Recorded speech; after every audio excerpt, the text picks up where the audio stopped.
तो कौन हंसेगा আলমগীর তোর বড় ভাই এলো।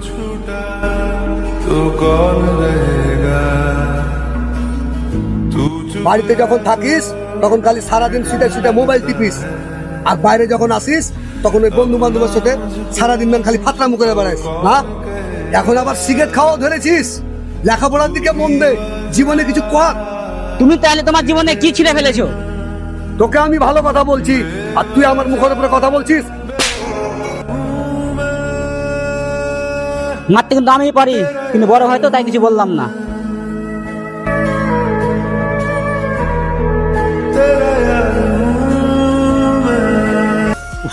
খুব গরম লাগছে রে বন্ধু। এই যে মিঠু তোর ভাই,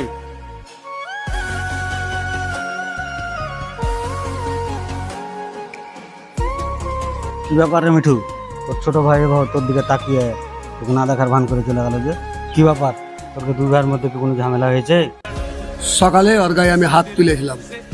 শুন মিঠু, ওসব বাদ দে, ও তো ছোট, ও তো এসব বুঝে না। তুই তো বড়, তুই তো বুঝিস, ওকে বুঝাতে পারিস না। আর শুন মিঠু, এখন যদি না বুঝাতে পারিস পরে কিন্তু তুই বুঝিয়ে পারবি না, তোর হাতের বাইরে চলে যাবে। তাই বলছি এখনই তুই তোর ছোট ভাইকে বুঝা। इस दिल से आह निकलती रही मुझको सजा दी प्यार की। শোন, আমার বয়স যখন 6 বছর তখন তুই দুনিয়াতে এসেছিস, আর ওই সময়তে আমি খুশিতে পুরা মহল্লা গ্রামে আমি দৌড়িয়ে বেরিয়েছি।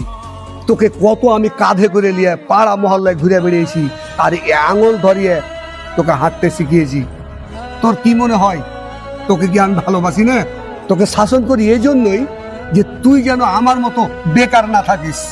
জানিস, তোর কাছে আমি কিছুই চাই না। তুই যেদিন সফল হবি সব চাইতে খুশি হবে তোর এই বড় ভাই। যাই ভাই, আমি একদিন বুঝতে পারিনি, আজ আমি বুঝতে পেরেছি।